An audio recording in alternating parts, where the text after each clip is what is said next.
우리 지난 시간에 계시록 7장 내용 함께 나눴습니다.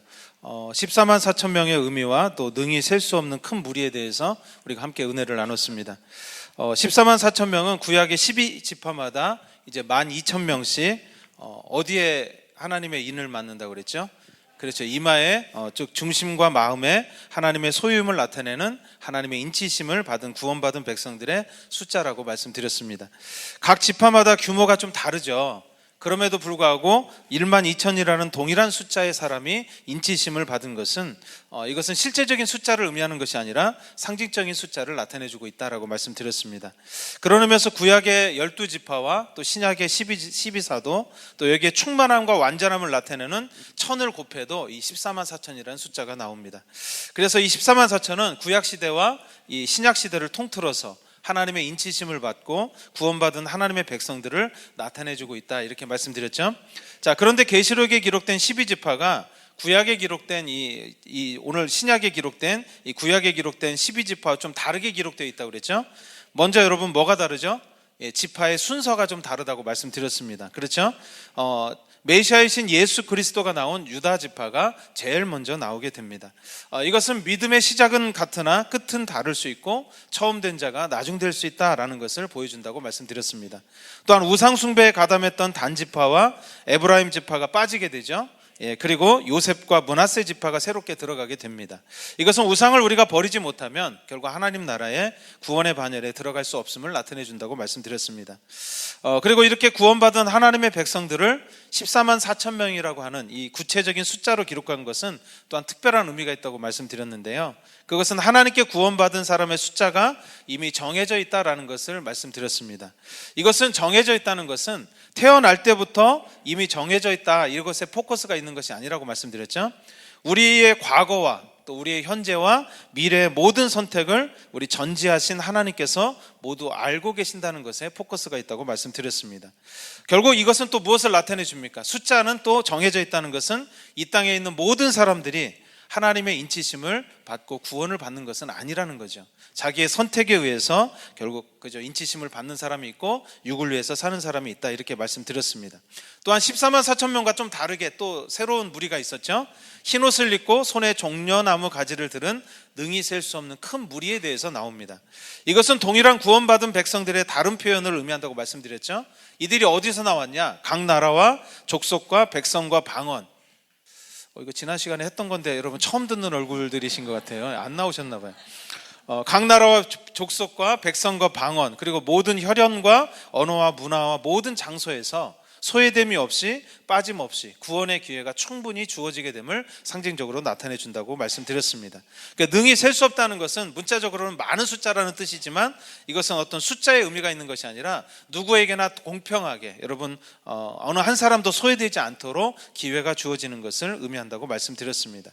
오늘 여러분들에게 주시는 모든 시간은 저는 여러분 기회라고 말씀드리고 싶습니다. 오늘 저와 여러분들의 선택이 14만 4천의 선택과 능히 셀 수 없는 큰 무리에 속하는 그런 선택이 될 수 있기를 주님의 이름으로 간절히 축원합니다. 자, 오늘은 계시록 8장의 내용을 함께 나누겠습니다. 우리 읽었지만 먼저 오늘 본문 1절 2절 우리 다시 한번 같이 읽어볼까요? 앞에 있습니다. 시작. 일곱째 인을 떼실 때 하늘이 반시간쯤 고요하더니 내가 보매 하나님 앞에 7 천사가 서 있어 7 나팔을 받았더라. 자, 계시록 8장은 이 마지막 7번째 인이 떼어지면서 이제 새롭게 나팔이 시작되는 내용이 기록되고 있습니다. 7번째 인이 떼어지면서 7명의 천사가 이 7 나팔을 받게 됩니다. 여기서 받았더라 라는 말은 이 헬라어 원어적인 의미로 보면요, 넘겨받다 이런 뜻이 있어요. 허락받다 이런 뜻이 있습니다. 여러분 누구로부터 넘겨받았을까요? 그렇죠. 하나님으로부터 넘겨받았겠죠. 그래서 이제 하나님으로부터 허락을 받아서 이 땅에 나팔을 풀 수 있는 이제 천사들이 7명이 이제 나오게 됩니다. 자, 오늘 본문을 통해서 7번째 인이 무엇인지를 알 수 있습니다. 우리가 그동안 6째 인까지 나눴죠. 그럼 7번째 인이 뭔가라고 여러분 궁금해 하실 텐데 7번째 인은 바로 7 나팔이다라는 것을 알 수가 있습니다. 자, 그런데 1절을 자세히 보십시오. 7번째 인이 떼어지고 7 나팔이 시작되기 전에 한 가지 좀 특징이 나오고 있죠. 자, 한번 보십시오. 하늘이 반시간쯤 고요하게 되는 것에 대해서 성경은 기록하고 있습니다. 여러분 반시간이 여러분 30분이죠. 이미 많이 말씀드렸지만 이 계시록에서의 숫자들과 시간들은 모두 상징적인 의미를 가지고 있습니다. 1시간은 어떻게 보면 이제 완전한 시간, 충분히 채워진 시간을 의미합니다. 이에 비해서 반 시간은 충분히 채워지지 않은 반만 채워진 시간을 나타내주고 있습니다. 이 시간을 하나님의 때로 본다면 하나님의 때가, 하나님의 시간이 완전하게 이루어지는 때를 이 1시간은 의미한다고 볼 수 있습니다. 이 땅의 모든 악과 불의가 다 사라지고 하나님의 정의가 온전히 이루어지게 되면 그걸 1시간으로 우리가 볼 수 있는 거죠. 또한 이것은 이 땅에 하나님의 완전한 심판이 또한 이루어지는 것을 의미한다고 볼 수 있습니다. 그런 의미에서 여러분, 반 시간은 뭐예요? 이 땅을 향한 완전한 하나님의 때가 아닌 부분적인 하나님의 시간, 때를 의미한다고 볼 수 있습니다. 그런 의미에서 7천사에게 7나팔이 넘겨졌다는 것은, 이 반 시간 동안의 시간이 주어졌다는 것은 7나팔이 이 땅을 향한 하나님의 완전함이 이루어지는 것은 아니라는 것을 우리에게 보여주죠. 7나팔은 하나님의 때가 부분적으로 이루어지게 하는 내용이라는 것을 나타내주고 있다는 것을 알 수 있습니다. 심판이라는 관점으로 보면요, 7나팔은 이 땅을 향한 완전한 심판이 아니죠. 부분적인 심판이다라는 것을 보여주고 있다는 거죠. 자, 성경에서 나팔은 여러 가지 다양한 상황에서 사용이 되었습니다. 여러분, 민수기 10장을 보시면 회중을 모을 때, 그리고 진영이 출발할 때 이 나팔을 불었습니다. 또한 대적을 치러 갈 때, 또 절기와 제사 때, 또 왕의 대관식 때에도 나팔을 불었습니다. 또한 재앙과 위험을 알릴 때에도 이 나팔을 불었습니다. 하지만 여러분, 구약의 이 예언서들을 주로 살펴보시면요, 나팔은 주로 경고의 의미로 많이 사용이 되었습니다. 우리 세 군데만 한번 살펴볼까요? 에스겔서 33장 3절 말씀 앞에 있습니다. 먼저 같이 한번 읽어봅니다. 시작. 그 사람이 그 땅에 칼이 임함을 보고 나팔을 불어 백성에게 경고하되. 자, 에스겔서의 말씀을 보면 나팔을 불어 백성에게 어떻게 하고 라고 기록하고 있죠? 경고한다. 자, 요엘서 2장 1절 말씀도 읽어봅니다. 시작. 시온에서 나팔을 불며 나의 거룩한 산에서 경고의 소리를 질러 이 땅 주민들로 다 떨게 할지니 이는 여호와의 날이 이르게 됨이니라. 이제 임박하였으니. 예, 여기도 보면은 그죠? 경고의 소리라는 말이 나오죠. 자, 스바냐 1장 16절 말씀 우리 읽어봅니다. 시작. 나팔을 불어 경고하며 경고한 성읍들을 치며 높은 망대를 치는 날이로다. 자, 예언서들에서 이 나팔은 대부분 하나님의 심판이 임할 것을 알리고 백성들을 돌이키기 위해서 경고의 소리로 주로 부르면서 사용되었다는 것을 알 수 있습니다. 여호와의 날이 임박했음을 알리는 방법이 바로 나팔이었다는 것이죠.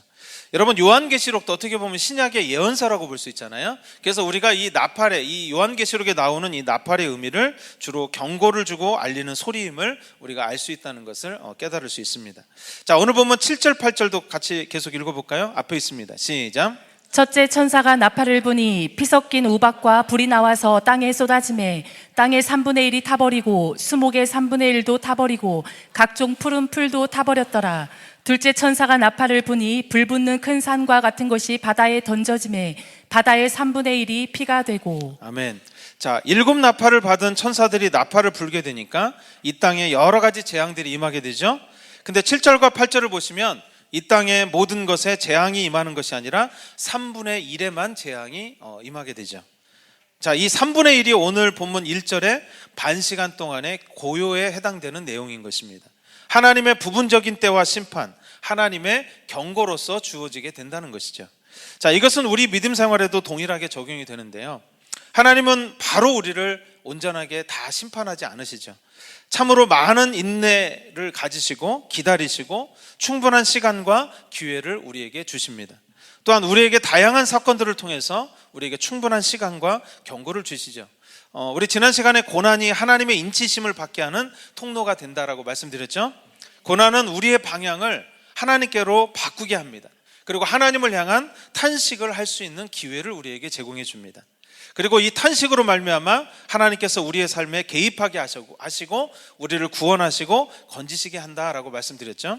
고난이 좋은 것이라고 자꾸 말씀드리는데 그렇게 말씀드리는 게 여러분 얼굴이 별로 밝지가 않아서 그게 고난인 것 같아서 이제 그만하겠습니다만, 여러분, 하나님의 관점에서 보면 분명히 이 고난은 우리에게 기회의 시간인 것입니다. 하나님은 저와 여러분들에게도 충분한 기회와 시간을 주십니다.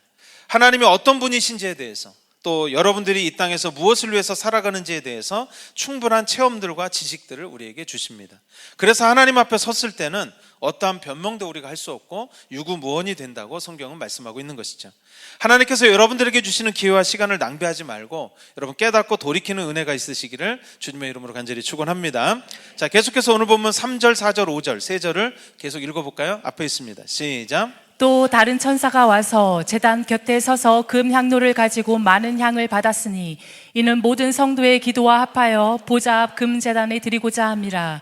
향연이 성도의 기도와 함께 천사의 손으로부터 하나님 앞으로 올라가는지라. 천사가 향로를 가지고 제단에 불을 담아다가 땅에 쏟음에 우레와 음성과 번개와 지진이 나더라. 자, 7나팔이 이 땅에 부러지기 전에 또 다른 장면이 기록되어 있죠. 다른 한 천사가 와서 금향로에 많은 향을 받고 있습니다. 그리고 이렇게 하는 목적이 무엇입니까?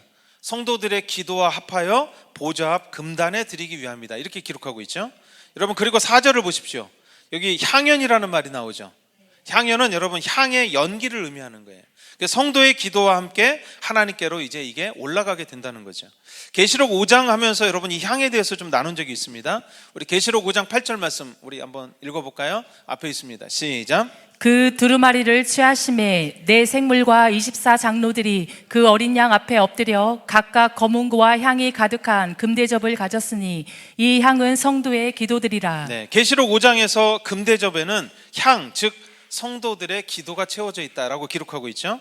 하지만 오늘 8장에서는요, 이 금대접에 담겨있던 성도들의 기도의 향과 또 금향로에 받았던 향이 합해집니다. 그렇죠.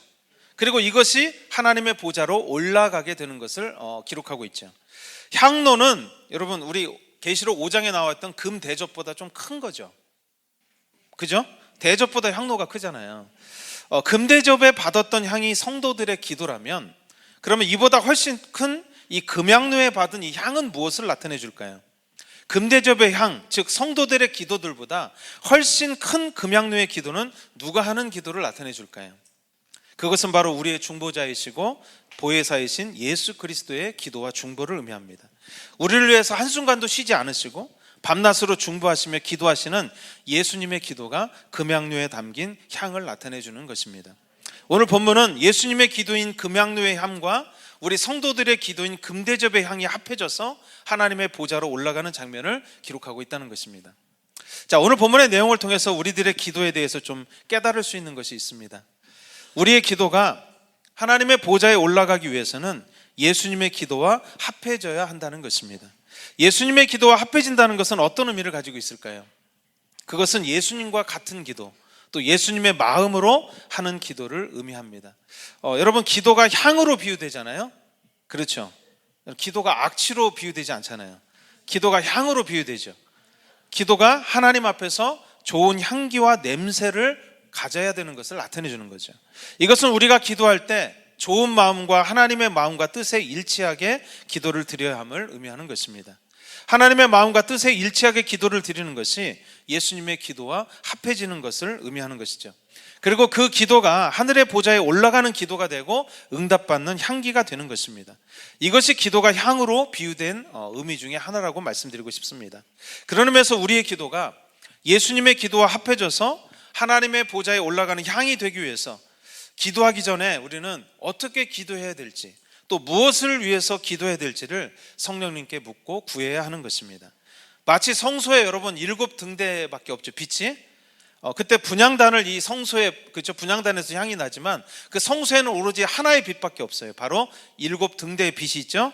7등대는 여러분 잘 아시는 대로 누굴 상징하죠? 바로 성령님을 상징적으로 나타내 줍니다. 우리의 기도도 성령님의 인도함을 받아야 된다는 것을 나타내 주는 거죠. 성령님의 인도함을 받아서 간절함과 겸손함으로 사랑의 마음으로 기도를 드려야 하는 것입니다. 그 기도가 바로 하나님께 올라가는 향의 기도를 나타내 준다는 거죠. 많은 분들이 기도를 열심히 그리고 전심으로 하시는데 주님과 상관없이 기도를 할 때가 참 많이 있습니다. 수많은 청구서들을 내밀죠. 그리고 자신들의 욕심들만을 큰 소리로 요구하면서 주님께 알려드리면서 기도의 시간을 보낼 때가 참 많이 있습니다. 이러한 기도는 비록 많은 기도의 시간을 가졌지만 보좌에 올라가는 향기의 기도가 되지는 못합니다. 저도 이렇게 청구서를 내미는 기도를 참 많은 시간 동안 했었습니다. 그래서 기도하는 시간에 많은 투자를 했었지만 그 기도의 대부분이 하나님의 뜻과 잘 안 맞았겠죠. 그렇기 때문에 대부분 응답받지 못하고 이루어지지 못한 경우가 많았습니다. 그러다 보니까 기도하다가 지치기도 하고 하나님께서 내 기도를 좀 안 들어주시는구나, 하나님이 나를 이렇게 좀 멀리 하시는구나, 뭐 이런 생각까지 드는 거예요. 그래서 낙심과 불신이 생길 때도 있었습니다. 그러다가 문득 많이 읽었고 아는 말씀인데 이 말씀을 읽으면서 깨닫게 된 것이 있습니다. 우리 누가복음 22장 40절에서 43절 말씀인데 한번 읽어보겠습니다. 앞에 있습니다. 시작. 그곳에 이르러 그들에게 이르시되 유혹에 빠지지 않게 기도하라 하시고 그들을 떠나 돌 던질 만큼 가서 무릎을 꿇고 기도하여 이르시되 아버지여, 만일 아버지의 뜻이거든 이 잔을 내게서 옮기시옵소서. 그러나 내 원대로 마시옵고 아버지의 원대로 되기를 원하나이다 하시니 천사가 하늘로부터 예수께 나타나 힘을 더하더라. 네, 여러분 잘 아시는 내용이죠. 예수님께서 드렸던 기도의 내용을 기록하고 있습니다. 예수님께서 제자들에게 우리 40절에 유혹에 빠지지 않도록 기도하라 이렇게 말씀하셨죠. 물론 이 유혹이 이제 영어로 보면 템테이션인데 이 어둠의 영의 유혹들을 나타내 줍니다. 하지만 저는 여러 가지 의미가 있겠지만 여기서의 유혹은 단순하게 세상적인 쾌락을 의미하는 것이 아니라고 말씀드리고 싶습니다. 하나님의 뜻과 다르게 생각하고 기도하는 것, 그리고 인간적으로 욕심으로 기도하는 것도 이 유혹에 해당된다고 말씀드리고 싶습니다. 41절에 보시면 예수님께서 제자들과 돌 던질 만큼의 거리를 두고 기도하셨죠. 우리가 돌을 이렇게 서서 던졌을 때 좀 떨어진 위치에서 기도를 하셨다는 거죠. 저는 이것도 여러 가지 의미가 있다고 말씀드리고 싶습니다. 사람들이 생각하는 또 인간적인 것과 좀 떨어져서 하나님의 뜻을 구하는 기도를 드려야 함을 친히 제자들에게 몸소 보여주신 것이라고 생각합니다. 제가 주석을 찾아보니까 멀지도 않고 가깝지도 않은 거리, 좀 어려운 거리죠. 그래서 여러분 뭐예요? 그러니까 멀지도 않은 거리면 뭐예요? 제자들이 예수님이 기도하는 모습을 볼 수 있는 거리죠. 또 제자들하고 함께 있지 않고 제자들에서 좀 떨어져 있죠. 그러니까 인간적인 사람에게서 떨어져서 우리 하나님께서 원하시는 기도를 위해서 드리는 그런 모습을 또 제자들에게 보여주셨다고 생각합니다. 예수님께서 내 원대로 마옵시고 아버지의 원대로 되기를 원하고 기도하셨을 때 여러분 43절에 보시면 하늘의 천사가 예수님께 나타나 힘을 더하여 주었다 이렇게 기록하고 있죠. 이것은 무엇을 의미합니까? 하나님께서 기뻐하시고 함께 하셨다는 것을 의미하는 것입니다. 저는 이것이 보좌에 올라가는 향의 기도라고 생각합니다. 이 말씀을 통해 깨달은 후에 저는 항상 기도할 때 제일 먼저 성령님의 임재를 구합니다. 다른 어떤 것보다도. 그리고 성령님의 임재로 충만해졌을 때 성령님께서 감동으로 주시는 기도의 제목을 이렇게 간구하고 기도하게 됩니다. 그러면 더욱 기도에 힘이 생기고 임재가 더욱 강해짐을 느끼게 됩니다. 저는 이것이 항상 기도하면서 마지막에 우리 기도할 때 뭐라고 그래요? 예수님의 이름으로 기도합니다. 이렇게 여러분 기도하죠. 이게 의미라고 생각해요. 근데 자신의 욕심과 생각으로 실컷 기도하고 마지막 말만 우리는 예수님의 이름으로 기도합니다 이렇게 말하는 것이라고 이렇게 말하는 경우가 많은데 여러분 그것은 여러분 좀 의미가 없죠. 예수님의 이름으로 기도한다는 것은 예수님의 마음과 합해서 예수님의 마음과 동의해서 하나님의 마음에 또 성령님의 인도함을 받아서 여러분 기도한다는 의미를 담고 있는 것입니다. 여러분들의 기도가 하나님께서 들으시고 받으시는 예수님의 이름으로 하는 향이 될 수 있기를 주님의 이름으로 간절히 축원합니다. 여러분의 기도가 그래서 하나도 땅에 떨어지지 않고 모두 이루어지는 능력의 기도가 되게 될 줄로 믿습니다. 자, 계속해서 오늘 보면 7절 말씀을 같이 읽어봅니다. 앞에 있습니다. 시작. 첫째 천사가 나팔을 부니 피 섞인 우박과 불이 나와서 땅에 쏟아지매 땅의 3분의 1이 타버리고 수목의 3분의 1도 타버리고 각종 푸른 풀도 타버렸더라. 자, 첫 번째 나팔이 부러질 때 여러분 피 섞인 우박과 불이 나와서 이 땅에 쏟아집니다. 그렇죠? 그리고 땅의 3분의 1이 타서 없어지게 된다라고 기록하고 있습니다. 지금 우리의 상식으로는 이 도대체 피 섞인 우박이 어떻게 하늘에서 떨어질 수 있는지 잘 알지 못하죠. 어떤 분들은 이것을 전쟁 무기들이 떨어지는 모습을 묘사한 것이다 이렇게 해석하기도 합니다. 하지만 저는 꼭 그렇게만 해석할 수 없는 것이 이미 구약 성경에 보면요, 애굽에 내려졌던 재앙 때에도 이렇게 비슷한 현상이 있었기 때문입니다. 여러분 애굽 시대에 여러분 포탄이 있었어요? 없었잖아요. 그렇죠?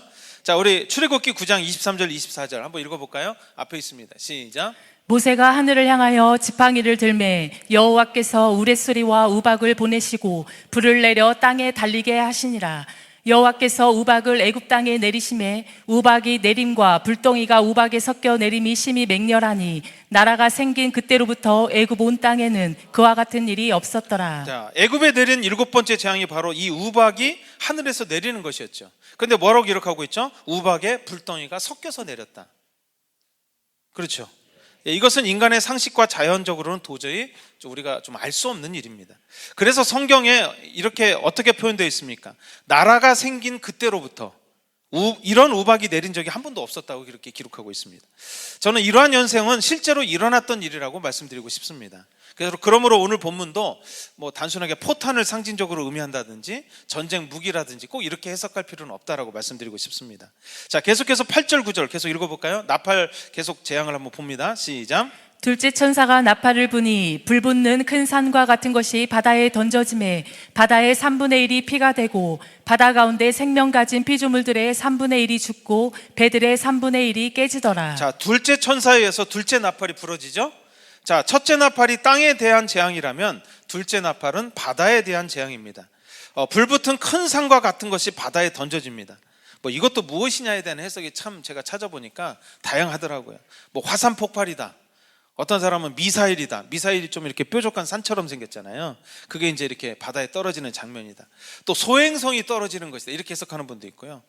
또 상징적으로 심판받은 불붙은 나라들의 패망으로 그렇게 해석하는 경우도 있습니다.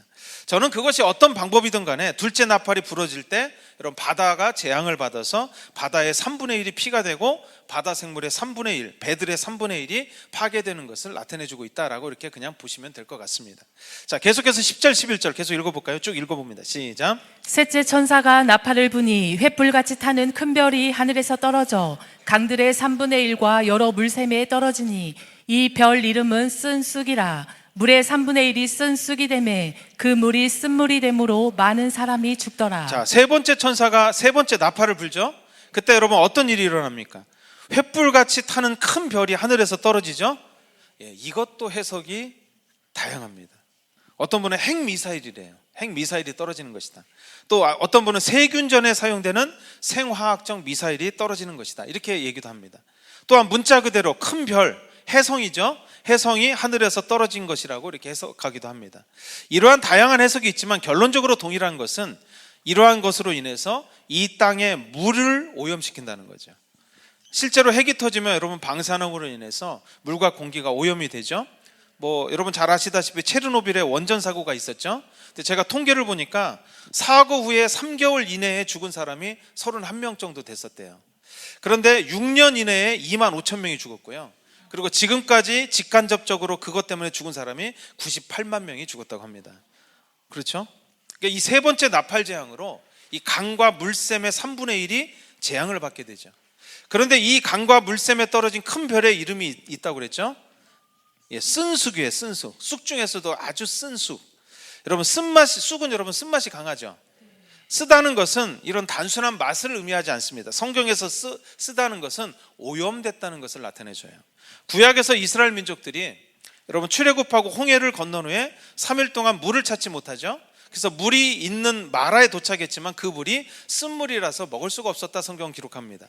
그때 모세의 짓으로 이제 한 나무를 가져와서 물에 던지죠. 물이 어떻게 돼요? 달아졌다는 거죠. 여러분 소금이 많았던 물이 설탕물이 된 것이다. 이렇게 해석하면 안 된다는 거예요. 여기서 쓰다는 단어의 의미는 괴롭다 이런 의미를 가지고 있습니다. 언어에. 그리고 그러니까 여러분 뭐 쓰고 달다는 것은 뭘 나타내 주죠? 이것은 오염된 물과 해독된 깨끗한 물을 의미하는 것입니다. 그리고 여러분 또 우연인지는 모르겠지만 이 쑥이라는 말을 러시아어로 뭐라고 하느냐? 체르노빌이라고 한다고 합니다. 이것도 좀 우연의 일치를 치고는 좀 재밌죠. 자, 셋째 나팔의 재앙으로 물의 3분의 1이 재앙을 받습니다. 그리고 그 물이 이제 오염되고 쓰게 됨으로 인해서 많은 사람들이 죽게 된다라고 기록하고 있죠. 자, 네 번째 나팔 12절 말씀 읽어봅니다. 시작. 넷째 천사가 나팔을 부니 해 3분의 1과 달 3분의 1과 별들의 3분의 1이 타격을 받아 그 3분의 1이 어두워지니 낮 3분의 1은 비추임이 없고 밤도 그러하더라. 자, 네 번째 천사가 이제 넷째 나팔을 불죠. 그때 어떤 현상이 일어나죠? 해와 달과 별의 3분의 1이 타격을 받아 공격을 받아 어두워지고 빛을 잃어버리게 된다. 해와 달과 별들 3분의 1이 비추이지 않는다는 말은 대낮이나 밤이나 캄캄한 상태가 된다는 것을 의미합니다. 이것에 대한 해석도 또 어떻게 해요? 여러분 다양하겠죠? 뭐 화산의 폭발이나 핵무기로 인해서 버섯 구름이 하늘을 막게 된다. 뭐 지구의 궤도 이탈로 인해서 여러 가지 이런 현상이 일어난다. 뭐 이렇게 해석을 합니다. 뭐 우리는 잘 모르겠지만 결론은 그래요. 가보면 압니다, 여러분. 그렇죠? 이제 네 번째 나팔이 부러질 때 여러분 천체의 3분의 1이 타격을 받아서 이상이 생긴다는 거예요. 그게 이제 좀 특징이죠. 여러분 우리는 계시록을 보면서 좀 초점을 잃어버리면 안 됩니다. 와, 이거 무섭네. 이거 이런 일이 일어나면 큰일 나겠네. 여러분 그것이 어떤 현상이 일어나냐, 어떻게 해석하느냐, 여러분 이거에 자꾸 사람들이 집중을 하는데 그게 중요한 게 아니에요. 하나님께서 이러한 일들을 통해서 무엇을 말씀하고 계시고 있는가에 우리가 집중해야 된다는 것입니다.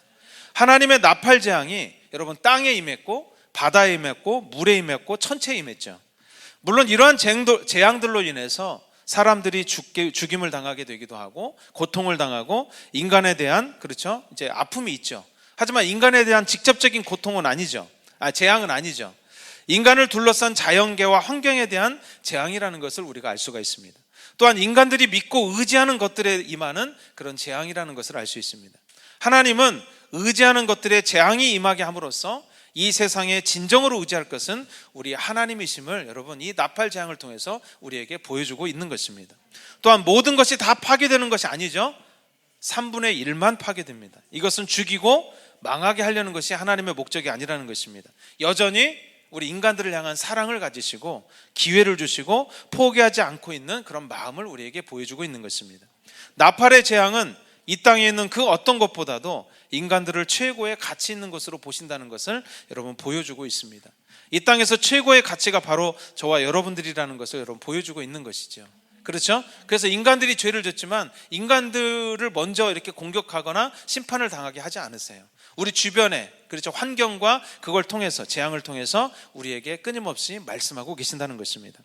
자, 오늘 보면 마지막 13절도 같이 읽어봅니다. 앞에 있습니다. 시작. 내가 또 보고 들으니 공중에 날아가는 독수리가 큰 소리로 이르되 땅에 사는 자들에게 화가 있으리니 이는 새 천사들이 불어야 할 나팔 소리가 남아 있음이로다 하더라. 13절에 공중에 날아가는 이제 독수리가 등장하죠.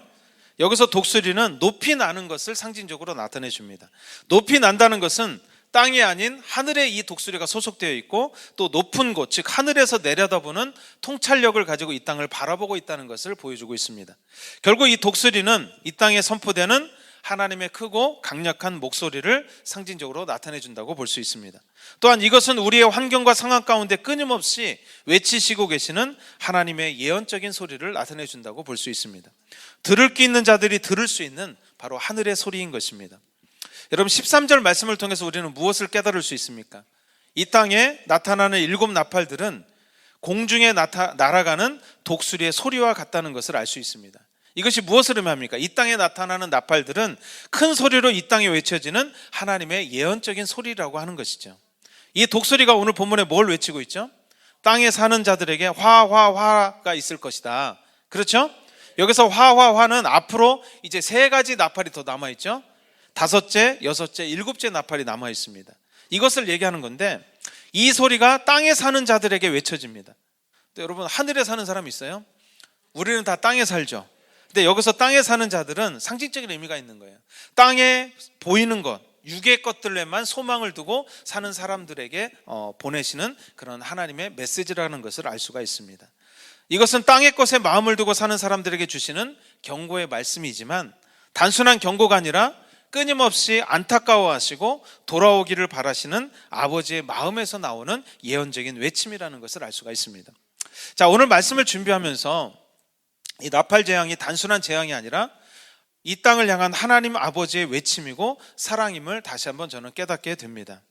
또한 앞으로 나누게 되겠습니다만 이 땅의 모든 것들이 파괴되는 대접 재앙이 바로 이 땅에 나타나지 않고 3분의 1만을 파괴하는 나팔 재앙이 이 땅에 먼저 나타나게 된 것도 바로 하나님의 마음을 아는 이 땅의 성도들의 기도의 향이 예수님의 기도와 합해져서 보좌로 올라갔기 때문이라는 것을 오늘 말씀을 준비하면서 그런 마음이 참 많이 들었습니다. 그렇죠. 바로 대접이 오지 않죠.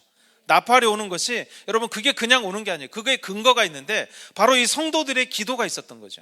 그리고 예수님의 중보기도가 있었어요. 그것이 합해져서 보좌로 올라갔기 때문에 이 땅에 하나님의 3분의 1에 그렇죠, 해당되는 것에 물론 아픔이 있지만 그걸 통해서 우리에게 하나님은 기회를 주고 계신다고 하는 것입니다. 앞에서 나누었던 온전한 1시간이 아닌 반시간 동안의 고요에 대해서 말씀드렸죠. 이걸 기다렸던 것이 성도들의 기도와 예수님의 기도가 합해져서 향이 되어서 보좌로 올라갔기 때문이라는 것을 또한 알 수가 있습니다. 대접을 나팔로 바꾼 것이 무엇입니까? 바로 예수님의 기도와 합해진 성도들의 기도 때문이다라는 것을 알 수가 있어요. 그런 의미에서 오늘 본문의 나팔의 재앙을, 여러분 저는 원래 이제 그 계시록 여러분 뭐 강의를 나눌 때 심판에 대해서만 포커스를 맞춰서 많이 말씀을 드렸는데, 저는 이제 새롭게 눈을 하나님이 열어주셨어요. 그래서 이 계시록의 말씀은 바로 사랑의 말씀이라는 것을 저에게 끊임없이 말씀하십니다. 특히 오늘 본문의 나팔의 재앙도 여러분 이 땅을 향한 심판과 파괴로 우리가 보아서는 안 됩니다. 나팔 재앙은 바로 하나님의 은혜이고 사랑이라는 것을 우리가 볼 수 있어야 되는 것입니다. 성도들의 기도 때문에 얻게 된 은혜의 기회가 뭐냐? 바로 이 나팔 재앙이라고 하는 것이죠. 그런 의미에서 여러분들에게 찾아오는 고난과 아픔도 보는 눈을 좀 바꿔야 된다고 생각합니다. 싫어하시지만 고난 얘기 조금 하고 마무리하겠습니다. 그것은 온전한 죽음을 위한 목적이 아니기 때문에 그렇습니다. 다시 하나님을 붙잡을 수 있고 돌이킬 수 있는 우리에게 기회가 되기 때문에 그렇습니다.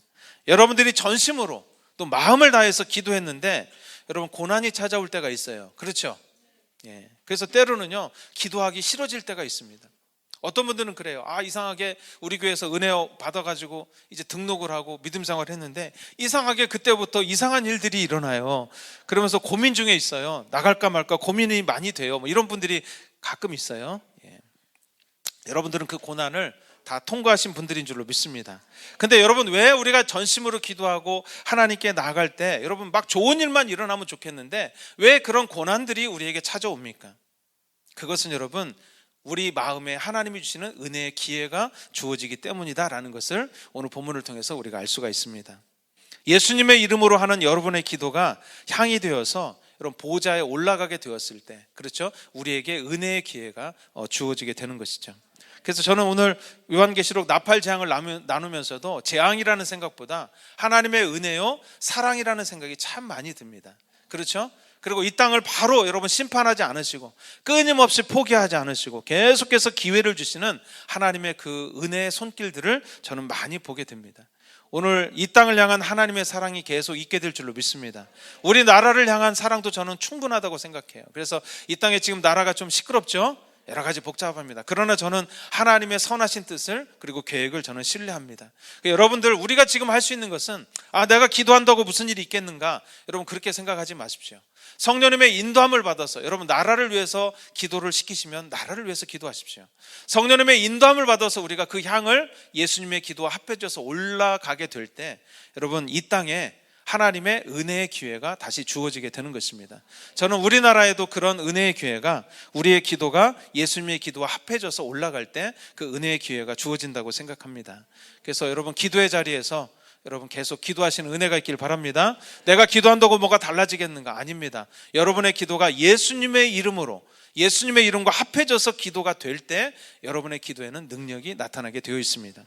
여러분들의 삶에 그리고 교회, 지역에 하나님의 기회가 임하는 여러분 그런 통로가 될 수 있는 오늘 저와 여러분이 되시기를 주님의 이름으로 간절히 축원합니다. 함께 기도하겠습니다.